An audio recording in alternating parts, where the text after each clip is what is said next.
Il-kap tal-Oppożizzjoni Alex Borch qal li fl-aħħar ġimgħat inħass sens ta' entużjażmu ġdid lejn il-Partit Nazzjonalista, mhux biss fost il-partitari iżda wkoll fost iċ-ċittadini Maltin u Ewċin. Sostna li għall-ewwel darba f'ħafna snin il-Partit Nazzjonalista qed jissettja l-aġenda politika u li l-Gvern qiegħed jiġri warajh fuq diversi temi. Tkellem dwar it-trasport tal-massa u tenna li lest jiffirma ftehim mal-Prim Ministru biex ikun hemm sunset clause ċara għal kull proġett. Fl-istess waqt akkuża lill gvern li sar partit tal-le li jirrifjuta proposti bħal 4-day week u li l-ambjent isir dritt kostituzzjonali.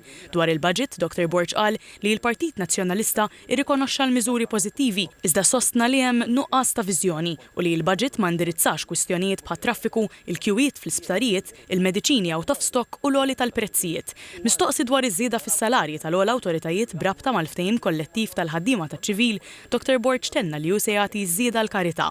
Qal li hemm bżonn ta' riforma fil-kundizzjonijiet tal-politiċi, iżda l-prijorità għandha tkun li jiġu indirizzati r-realtajiet tan-nies.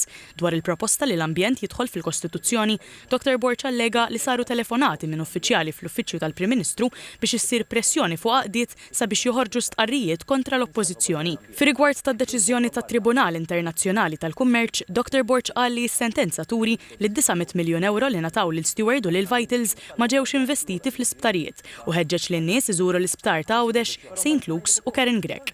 Dwar iż-żieda fil-popolazzjoni u d-dipendenza fuq il-ħaddiema barranin, Dr. Borch qal li hemm bżonn labor market study biex tingħata stampa ċara tas-sitwazzjoni. Żied li s-sistema kif inhi mhix sostenibbli u hemm bżonn aktar infrastruttura u bilanċ bejn il-kwalità tal-ħajja u l-bżonnijiet tan-negozji.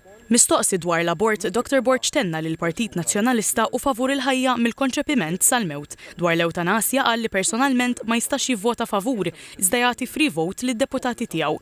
Mistoqsi jekk jemminx li jista' jirbaħ lill-Prim Ministru Robert Abela fl-elezzjoni li jmiss, Dr. Borch qal li għandu fiduċja li l-poplu ħajamel l-aħjar deċiżjoni.